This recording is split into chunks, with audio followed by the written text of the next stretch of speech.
과학톡 최미영입니다. 손안에 있는 똑똑한 비서, 바로 스마트폰입니다.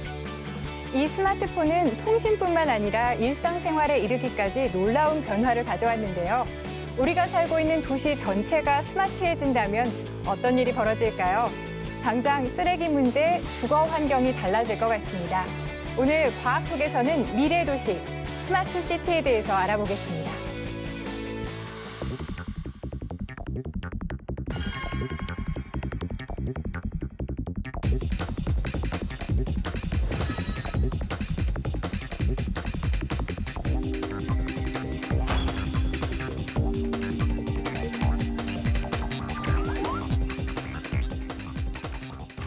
스마트시티라고 하는 것은 결국은 정보의 흐름이고 정보가 결국 돈을 만들어내는 것이고 그 정보에 의해서 4차 산업혁명이 이끌어 나가는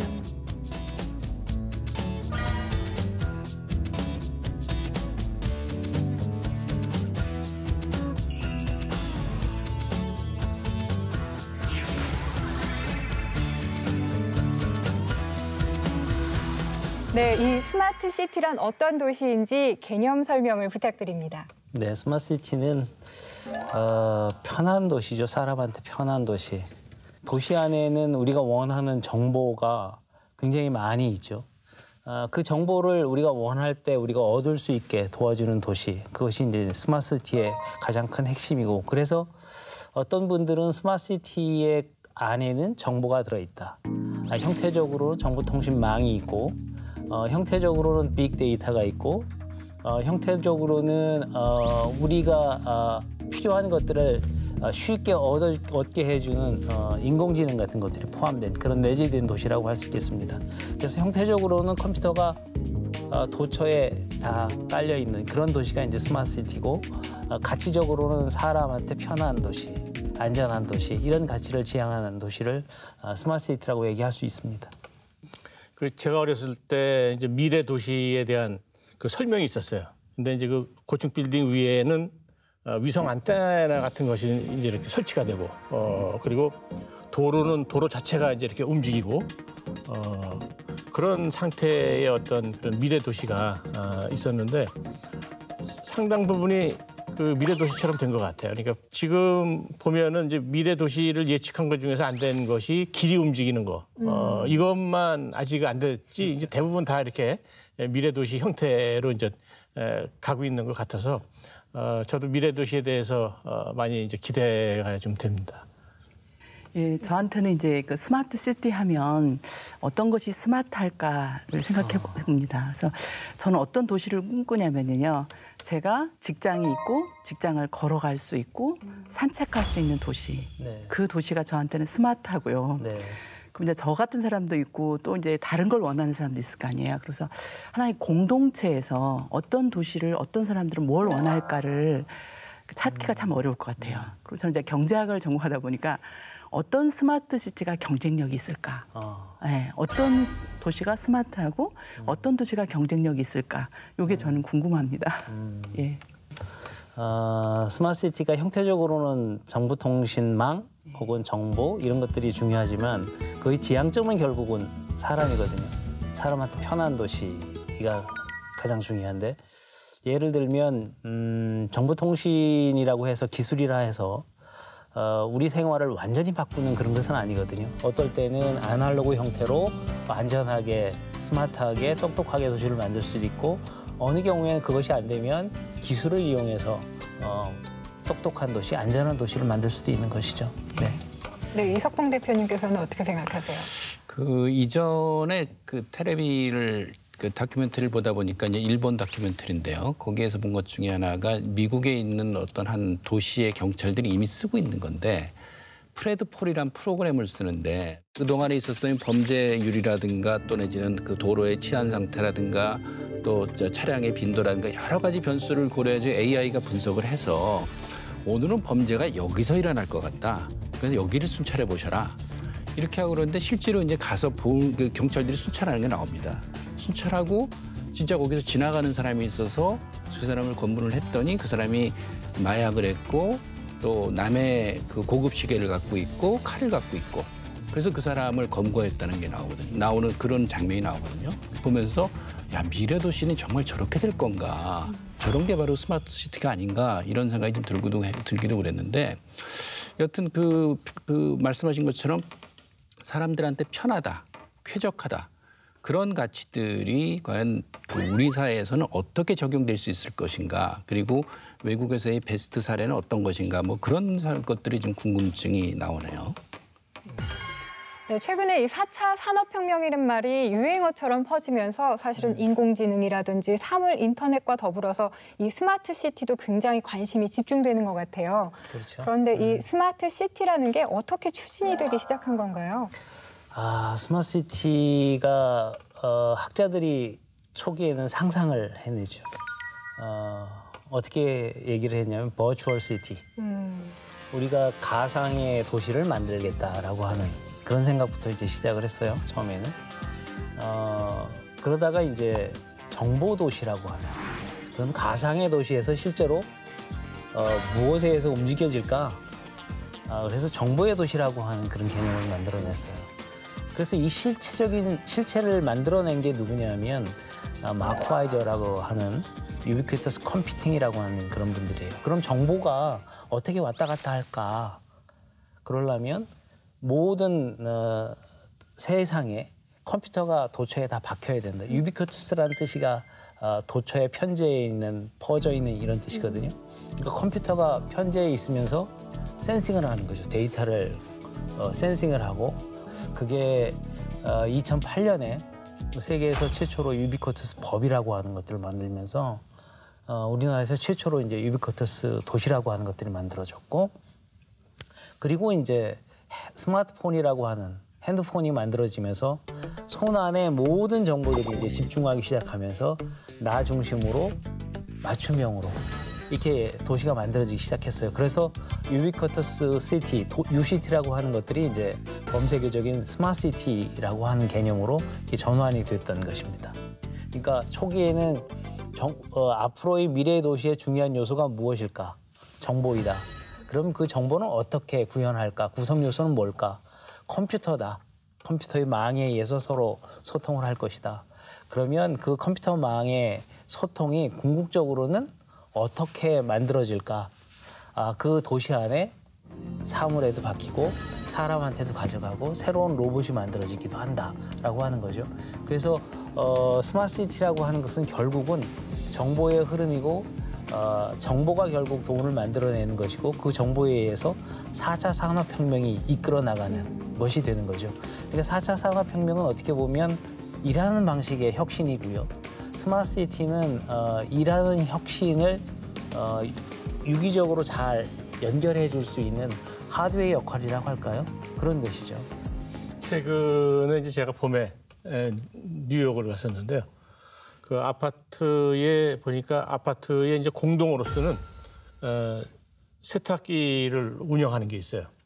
옛날에는 예를 들어서 세탁기를 사용하고 싶으면 가보면 예를 들어서 뭐 거기 10개의 세탁기가 있는데 세탁기를 다른 사람이 다 쓰고 있다. 그럼 오르락내리락 하면서 체크를 해야 되잖아요. 근데 이제 지금은 자동으로 스마트폰을 보면은 지금 그 쉬고 있는 세탁기하고 작동하고 있는 그 세탁기가 이렇게 나와가지고 사용하지 않고 있는 세탁기를 딱 예약을 하고 내려가서 그걸 사용하고 그렇게 하면서 이제 돈을 내는 거예요. 그러니까 공동으로 사용되는 이런 세탁기까지도 스마트하게 사용할 수 있도록 이렇게 변하고 있는 거를 보고 왔습니다. 굉장히 중요한 관점인데요. 스마트 시티 중에 스마트 시티의 기본적인 철학이라 할까요? 이거는 뭐냐면 공유입니다. 공유. 2013년에 세계 전체 인구 중에 50% 이상이 이제 도시에 살기 시작했어요. 그런데 도시에 갑자기 사람이 몰려들기 시작하면서 생기는 문제가 뭐냐면 첫 번째는 집을 지을 땅이 없어요. 두 번째는 에너지가 없어요. 그다음에 세 번째는 사람이 모이다 보니까 오염이나 이런 것들이 굉장히 많이 늘어나기 시작을 하는 거죠. 그러니까 사람이 한꺼번에 몰려들면서 자원이 고갈하게 되고 자원은 한정되어 있지 않습니까? 나눠 쓰는 것이 이제 가장 중요한 개념이 되는 것이고요. 그게 이제 공유 경제라고 하는 거죠. 나눠 쓰려면 이제 커뮤니케이션이 그렇죠. 되어야 되는 거잖아요. 그 커뮤니케이션이 결국은 또 하나의 소통이 결국은 이 스마트 시티의 또 하나의 핵심 가치가 되는 거고요. 뭘 소통하느냐? 가치를 소통하는 거죠.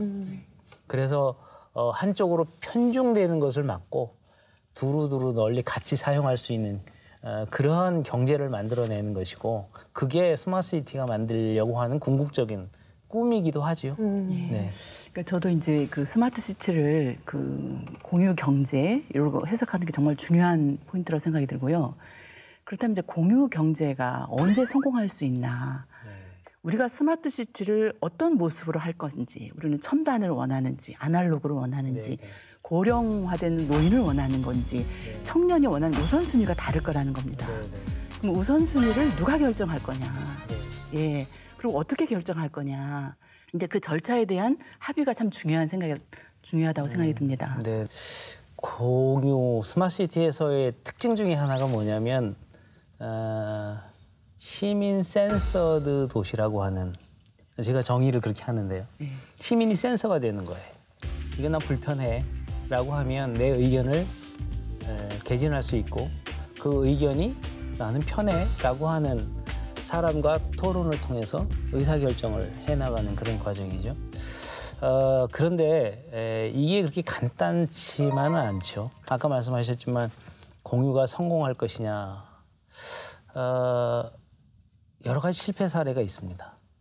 뭐냐면 지금 서울 같은 경우는 주차장이 없잖아요. 서울에 있는 아파트나 그다음에 상가나 업무지의 지하 주차장을 같이 사용하자라고 했는데 여러 가지 문제가 생겨요. 첫 번째는 보안의 문제입니다. 어떤 사람이 들어와서 거기서 해코지를 하게 되면 그 관리는 내가 해야 되잖아요. 그러니까 못 들어오게 하는 거예요. 공유를 하기 위한 걸림돌이 되는 거죠. 그래서 사실은 공유라는 가치는 굉장히 좋긴 하지만 혁신적이긴 하지만 거길까지 가는 데는 굉장히 세심한 배려 같은 것들이 필요해요. 세종시에 제가 항상 주장하는 게 그런 건데 세종시의 주차장이 부족하다. 주차장을 찾으려고 빙빙 돌면서 소비하는 비용이 얼마인지 아세요? 대략 한 25% 정도라고 해요. 근데 만약에 그렇게 빙빙 돌지 않고 다른 사람 이 공간에 사용되지 않는 주차장이 어디에 얼마만큼 있는지를 내 손 안에 있는 핸드폰에다 연결 줄 수 있다면 바로 찾아갈 수 있지 않겠습니까? 근데 그렇게 하려면 건물 지을 때부터 자동차가 있을 때 이게 점유되고 있는지 점유되고 있지 않는지를 센서하는 센서가 거기에 박혀야 돼요. 혹은 뭐 CCTV로 쏴주기도 해야 되고요. 그 정보를 정보통신망을 통해서 그것을 관리하는 새로운 통합운영센터에다 정보를 나눠줘야 되고 그래서 정보가 쭉 빅데이터로 자기가 갖게 되면 이거를 원하는 사람들한테 다시 서비스로 제공해줘야 되잖아요. 이런 과정이 만들어져야 되는데 이 과정을 만들어주려면 여러 분야의 그 협업 같은 것들이 필요하고 공간적으로는 내 공간을 다른 사람이 쓸 때는 이 사람이 와서 어떤 행위를 했는지 불법적인 행위를 했는지를 거꾸로 감시도 해야 되는 그런 것들이 있죠. 그리고 그거 사용하면 사용료를 누구한테 어떻게 줘야 할까라고 하는 그 비용 분담의 원칙 이런 것들도 있는 거죠. 그래서 이런 부분들이 아직까지는 완벽하게 만들어지지 않아서 스마트 시티가 가려면 그러한 부분들이 아주 세심하게 디자인되어야 하는 거죠. 스마트 시티가 기술적으로 이런 부분에서 우리가 부족한 건가? 네. 아니면 다양한 이해관계자들이 모여서 어떤 룰을 만드는 부분이 우리가 좀 더 부족한 건지, 뭐부터 해야 되는 건지 거기에 대한 논의인 거죠. 그러니까 기술성, 경제성, 사회성, 환경성을 어떻게 반영을 해서 우리가 원하는 적절한 어디까지 할 건가, 무엇부터 할 건가 거기에 대한 고민이 좀 함께 병행됐으면 좋겠다. 스마트 시티를 어떻게 만들 거냐, 어떻게 하면 성공할 거냐의 문제인데 기술이 먼저냐 아니면 공동체의 합의가 먼저냐 이거잖아요. 둘 다 중요한 것 같습니다. 근데 굳이 저한테 답을 하라 하면 저는 기술이 먼저인 것 같습니다. 왜냐하면 산업혁명기에 제임스 와트가 전기기관을 만들고 철도를 만들면서 자본주의가 지금처럼 발전을 했거든요. 지금 우리는 그 시기를 지나서 먹는 것을 걱정하지 않는 그런 상태가 됐고요. 그런데 사회적으로는 준비가 안 됐어요. 그래서 산업혁명 초기에 러다이트 운동이 생기잖아요. 기계를 파괴하고 이게 나의 일자리를 빼앗고 이것이 나의 집을 좋은 주거 환경을 빼앗고 그런 상태잖아요. 그래서 저는 4차 산업혁명도 스마트시티도 역시 초반기에는 이런 상태를 어느 정도의 아노미 상태는 거칠 것이다. 상당 부분의 실업도 발생할 것이고 아까 그 시민이 의사결정을 같이 해야 된다고 하잖아요. 근데 핸드폰을 모르는 어르신들은 어떻게 하시겠습니까? 그분들은 다 소외가 되어야 하나요? 사실은 그렇지는 않거든요, 병의적으로. 그래서 이런 문제들을 차근차근 하나둘씩 세심하게 해결해 나가는 과정, 그 과정이 결국은 굉장히 똑똑하게 소통하고 그다음에 토론하고 의사결정하는 과정. 그게 결국은 스마트시티로 가는 스마트한 시민의 사고방식, 행동 뭐 이런 것이라고 생각을 합니다. 제가 아주 오래전서부터 생각하고 있는 스마트시티가 하나 있어요. 뭐 아주 대단한 건 아닌데 제가 이제 감기를 자주 걸리는데 언제 자주 걸리느냐 하면 봄하고 가을에 많이 걸려요.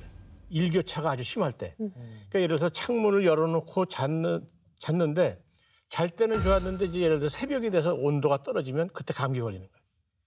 그러니까 다른 거는 관두고 온도가 어느 이하로 떨어지면 문이라도 좀 이렇게 닫혀줄 수 있는.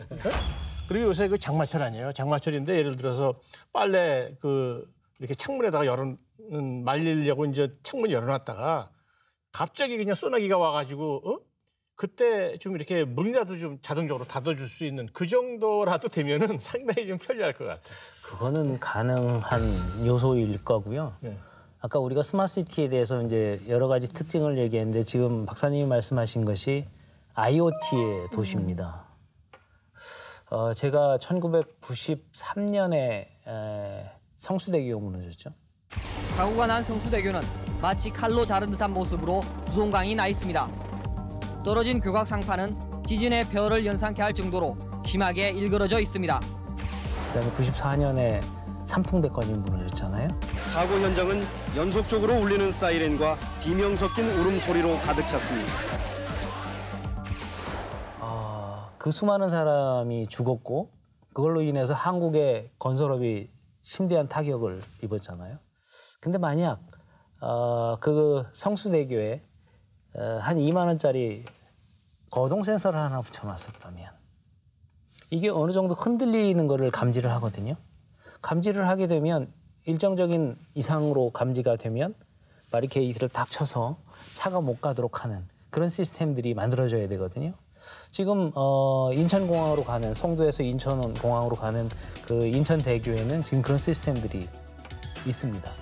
다시 말해서 스마트시티의 좋은 점은 뭐냐면 사물이 지능을 갖기 시작을 하고 그 지능의 쓰임새는 사람이 편하도록 위험한 것들을 미리 예견할 수 있도록 하는 그런 시스템들이 결국은 스마트시티의 좋은 장점이기도 하거든요. 그래서 스마트시티의 또 다른 특징 중에 하나는 IoT의 도시다. 지능화의 도시다. 이게 굉장히 중요한 포커스 중에 하나입니다. 네.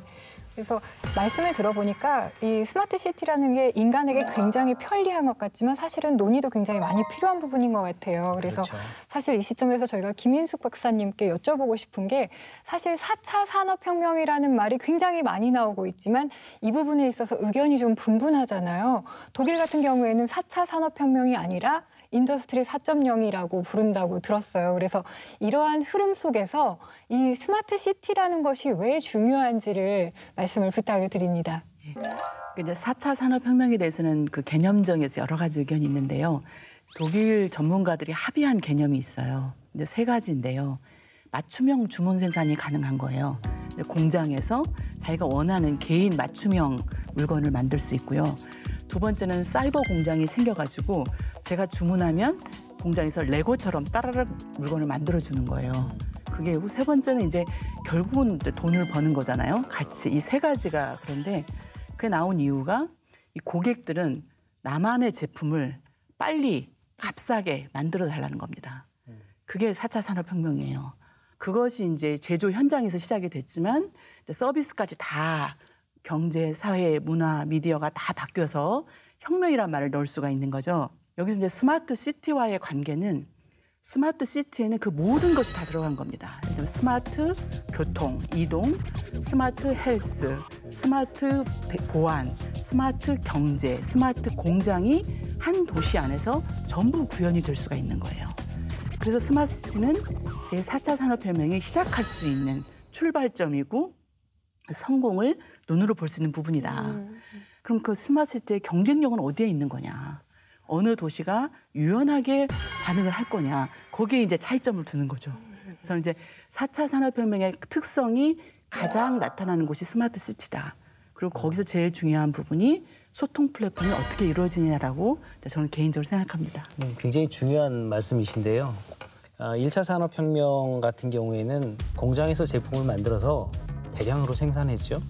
그러고 나서 이걸 사세요라고 공급자가 내놓는 거예요. 근데 4차 산업혁명의 특징은 어떤 거냐면 제품을 이렇게 만들어서 내놨는데 이게 불편해. 이걸 고쳐줘라고 다시 맞춤형으로 요청을 하는 거예요. 또 다른 형태는 소비자가 생산자가 영 형편이 없어. 내가 직접 디자인해서 내가 쓸래. 내가 만들래. 소위 말하는 디자인을 해서 3D 프린터로 넣고 집에서 그냥 제품을 만들어낼 수 있는 거예요. 그러니까 소품종 다량형의 나의 맞춤형 형태가 되는 거죠. 다시 말해서 생산자 주도에서 생산자와 소비자가 공유하고 교환되는 정보를 교환하는 형태의 도시로 지금 가고 있단 말이에요. 핵심은 뭐냐면 소비자가 무엇을 원하는지를 정보를 알아야 되잖아요. 그러려면 도시에서 사람들이 무엇을 원하는지, 놀 때 무엇을 원하는지, 일할 때 무엇을 원하는지, 그다음에 잘 때 무엇을 원하는지, 생활할 때 무엇을 원하는지에 대한 정보가 산업으로 어느 순간이든지 피드백이 돼야 되는 거예요. 그래서 스마트시티가 정보를 다루는 도시고 정보의 유동이, 교환이 쉬운 도시잖아요. 그러니까 이 스마트 시티는 4차 산업혁명의 디딤돌이 되는 거죠. 이것이 없으면 스마트 시티가 없으면 4차 산업은 성공할 수 없다라고 얘기를 하고요. 그래서 스마트 시티를 4차 산업혁명의 플랫폼이다, 시장이다 이렇게 얘기를 하는 겁니다. 그러니까 말씀하셨지만 아까 소통도 말씀하시고 그랬는데 결국은 시민들의 공감대가 되게 중요하지 않나. 그러니까 아무리 이제 우리가 기술이 중요하긴 하지만 그 기술을 러다이트를 한번 우리가 극복하는 사례가 있기 때문에 이후로도 나타난 기술에 대해서 분명히 또 한 번 새롭게 극복할 수 있지 않을까 여기는데 그 가운데서 시민의 그 의식이 중요하지 않을까 싶은데 그 시민의 의식이 선진화된 곳은 아무래도 선진국일 가능성이 높거든요. 그런데 우리도 그렇게 하지 않으면 안 되는데, 그러니까 우리가 기술만을 계속 얘기하고 그럴 저기가 이렇게 개념적으로 우리도 기술적으로 굉장히 좋아졌는데 현실에 있어서 사람들의 어떠한 그 공감 그 부분은 어떤 것인가? 그런 부분에 대해서는 어떻게 고민이 되나요? 그게 그 초기에 그런 에피소드가 있습니다. 미래 도시잖아요. 누구도 경험해보지도 않은 도시. 그래서 미래 도시는 어떻게 만들어져야 할까요?라고 전문가가 판단하는 거죠. 시민은 무엇을 요구할 것 같아라고 하는 추측을 하는 거죠. 그러다 보니까 잘 안 만들어져요. 그래서 요즘에는 어떻게 만들기 시작을 하냐면요. 스마트 리빙 랩이라는 용어를 쓰는데 그건 뭐냐면 거기에 사는 분들이 무엇이 문제인지, 무엇을 필요로 하는지 이것들을 얘기를 하십니다. 그러면 기술자가 이거는 이 기술을 이용해서 해결할 수 있어 라고 제품으로 서비스를 하나 만들어내죠. 그러고 나서 실제로 장착을 해요. 그리고 시민들이 다시 쓰지 않습니까? 시민들이 쓰고 나면 이거는 우리가 생각했던 그 문제를 잘 해결해 이건 오케이 통과. 이건 안 돼. 버려야 돼. 소위 말하는 랩 실험실처럼 시민들이 참여해서 서비스도 만들고 전문가들이 동원돼서 고도화시키고 실제로 만들어낸 서비스들을 시민들이 사후에 평가를 하는 이런 시스템들로 만들어지고 있어요. 소위 말하는 스마트 리빙 랩이죠. 이런 것들은 어떻게 보면 굉장히 스마트한 시민들의 발전된 모습이라고 볼 수 있죠. 그래서 스마트 시티는 정보의 기술도 아니고 결국은 주도권은 시민이 만들어 나가는 똑똑한 시민이 만들어 나가는 그런 것들이 이제 스마트 시티가 되는 거죠. 네. 그래서 이제 그 소통 시민들이 하는 그 소통을 저는 이제 스마트 시티를 하면서 제일 걱정이 뭐냐면 또 막 새마을 운동처럼 몇 개 합시다 막 이럴까 봐. 근데 그게 이제 단순히 기술을 그냥 뭐 자랑하는 이 기술을 자랑하는 도시가 아니라 다양한 스마트 시티가 만들어지고 다양한 모습에서 다양한 의견 소통의 포맷이 만들어지면서 거기에서 어떤 이제 우리가 체험하고 규칙을 정하는 거, 규칙을 만들어내는 거 그런 모습들이 다양하게 일어났으면 좋겠다. 네. 그거를 그거 좀 저는 말씀드리고 싶습니다. 네, 지금 박사님께서도 말씀을 해주셨지만 사실은 스마트 시티를 추진함에 있어서 사실은 스마트 거버넌스가 가장 중요하다 이런 말씀 해주셨거든요. 그렇죠. 그래서 스마트 시티 거버넌스라는 게 어떤 건지 그리고 또 왜 중요한지 말씀을 부탁드릴게요. 거버넌스는 정말로 중요하죠. 거버넌스는 몇 가지의 거버넌스가 있는데 가장 쉬운 것부터 얘기하죠. 우리나라에서 220V를 쓰는데 일본에 가면 110V를 써요. 그죠? 그 전기 단자도 달라요. 그죠? 아이폰이 쓰는 충전 배터리와 갤럭시가 쓰는 충전 배터리가 달라요. 이게 하나로 연결이 돼야 되거든요. 왜냐하면 스마트 시티는 여러 부분의 융합을 전제로 하고 있습니다.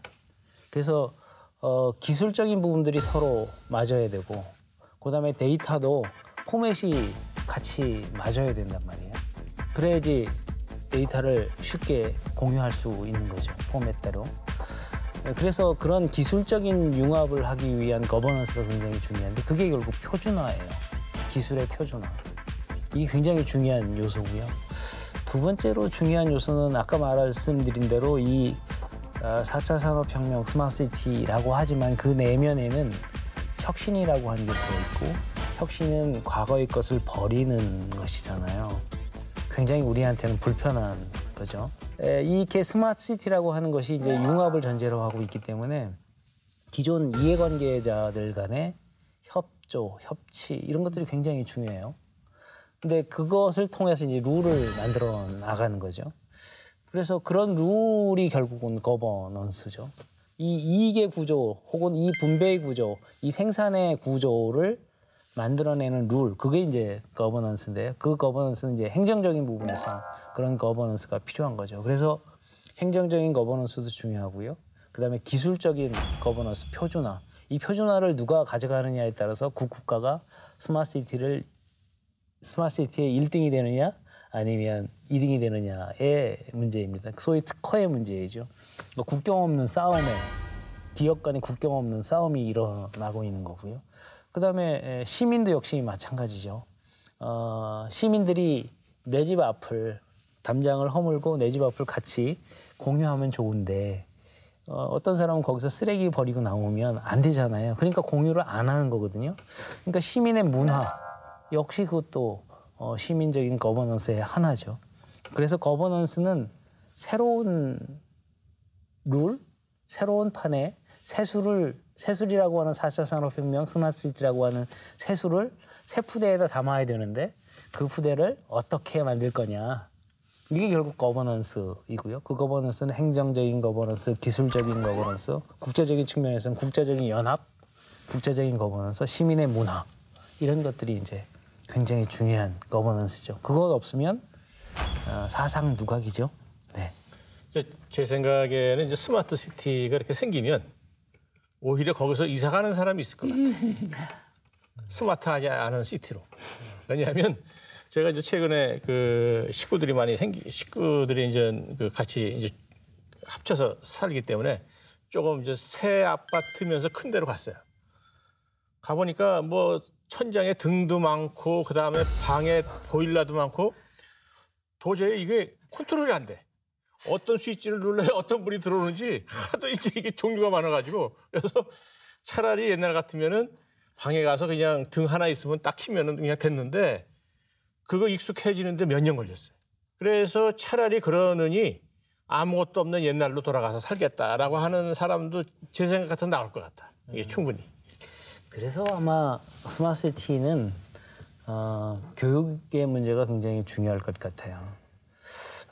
우리나라의 스마트시티 역사를 보면 1999년에 사이버 코리아 22일 전략을 만들었어요. 그때 했던 건 뭐냐면 컴퓨터를 보급하고 컴퓨터를 쓰게 하는 교육을 시켰어요. 그다음에 이코리아 시점에는 뭐를 했냐면 브로드밴드라고 하는 광대역 통신망을 설치하는 거를 이제 이코리아 전략에서는 한 거죠. 그다음에 한 게 이제 유코리아입니다. 유비큐터스 코리아. 이건 뭐냐면 지금 말하는 4차 산업혁명의 현실 세계와 가상 세계를 묶어내는, 공간적으로 묶어내는 지금의 스마트시티의 개념을 어떻게 보면 우리나라에서 제일 먼저 도시 차원에서는 만들어낸 것이 있는데요. 결국은 스마트시티는 적응해가는 과정인 것 같아요. 네, 이렇게 스마트 시티에 대해서 지금까지 알아봤는데요. 스마트 시티 시대의 각광을 받을 직업은 무엇일지 청소년들에게 한 말씀 해주신다면요. 네. 미래 우리의 그 기업의 역사를 보면 대기업 주도에서 지금 이제 중소기업 주도로 가잖아요. 궁극적으로는 아마 1인 기업으로 갈 거라고 저는 판단을 합니다. 그래서 1인 기업을 하려면 기술도 중요하지만 경영 경제에 대한 지식도 굉장히 중요하고요. 무엇보다 중요한 건 새로운 아이템을 찾아내는 것들이 굉장히 중요하죠. 다시 말해서 사람의 마음을 읽어내는 것들이 가장 중요하다고 봐요. 제가 기업에 있을 때 학점을 잘 받는 사람을 저는 뽑지를 않았습니다. 물론 뭐 전혀 못하는 사람을 뽑지도 않았지만 제일 중요한 건 같이 사람하고 같이 이게 지낼 수 있는 사람, 느낌이 좋은 사람이죠. 그런 것처럼 사람이 원하는 것이 무엇인지를 찾아내는 것, 이게 첫 번째가 될 것 같고요. 두 번째는 그걸 어떻게 실현할 거냐에 대한 문제죠. 그러니까 실현하려면 결국은 무언가를 만들어야 되지 않겠어요? 우리가 만들 때는 나무 썰고 그다음에 못을 받고 이렇게 했지 않습니까? 근데 스마트시티의 만듦이라는 건 뭐냐면 결국은 데이터를 끌어와서 사람들한테 편한 서비스를 제공하는 거예요. 결국 그러려면 데이터 코딩, 랭귀지 같은 것들이 만들어져야죠. 이미 외국 같은 경우에는 그게 중학교, 초등학교 때부터 이제 코딩 수업을 하거든요. 우리나라도 이런 코딩 수업이 만들어져서 미래의 만듦은 결국은 코딩이다라고 하는 거죠. 그래서 그런 것들이 굉장히 중요하고 세 번째는 있는 데이터를 가지고 새로운 것들을 분석해내는 분석가 이런 것들이 이제 굉장히 중요한 미래의 가장 중요한 직업이 되지 않을까 그렇게 생각을 합니다. 네, 그러면 마지막으로 저희가 한 분씩 말씀을 들어볼게요. 이석봉 대표님 오늘 어떠셨습니까? 역시 앞으로 사회가 발전하게 된다는 거를 이제 알 수 있겠는데 그럴수록 품격 있는 개개인들이 필요하지 않을까. 그러니까 남을 이해하고 배려하고 또 다른 사람의 불편함을 이렇게 미리 헤아릴 수 있는 그러려면은 품격이 있어야 하는데 그 품격이란 건 그냥 마음만 갖고는 되는 것이 아니라 나름대로의 그 지식과 교양과 이런 것들이 필요하지 않을까 싶은데 어떤 사회가 발전할수록 개개인들의 품격을 높일 수 있는 노력들이 같이 돼야 되겠다는 생각을 좀 갖게 됐습니다. 네, 최현석 박사님께서는. 네. 저는 이제 최근에 텔레비전에서 어떤 사람이 새 아파트를 산 다음에 벽지를 다 뜯어내고 거기다가 황토를 바르는 걸 봤어요. 돈을 많이 들여가지고. 기술은 발전이 돼도 어떻게 보면 우리 전통적인 거를 찾으려고 하는 것도 많이 있을 것 같아요. 그래서 제 생각에는 우리 청소년들한테 새로운 거를 배우는 것도 좋지만 우리 전통에 대한 기술이라든지 과학에 관련된 것도 좀 공부를 하면은 많이 도움이 되지 않을까 이렇게 생각이 듭니다. 네, 김인수 박사님. 네, 저한테 이제 스마트 시티는 살아있는 유기체로 느껴집니다. 이게 유연하게 지속적으로 변화하기 때문에 저 스스로도 그런 살아있는 유기체에 적응할 수 있는가? 그게 저한테도 질문이고요. 그러니까 저는 이제 이렇게 생각합니다. 우선 나의 강점을 하나 가져야겠다. 예, 어떤 분야건 뭔가 하나의 강점을 가지고 다른 사람들과 협력해야겠다. 그럼 다른 사람과 협력하려면 소통하는 능력이 필요하지 않겠나.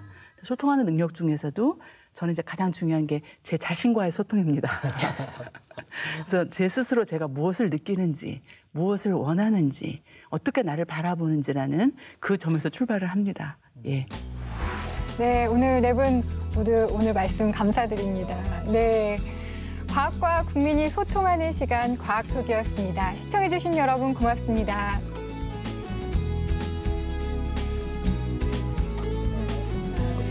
고생하셨습니다. 오늘 뭐 역시 교수님이 나오시니까 청산. 말씀을 너무 잘하시네요.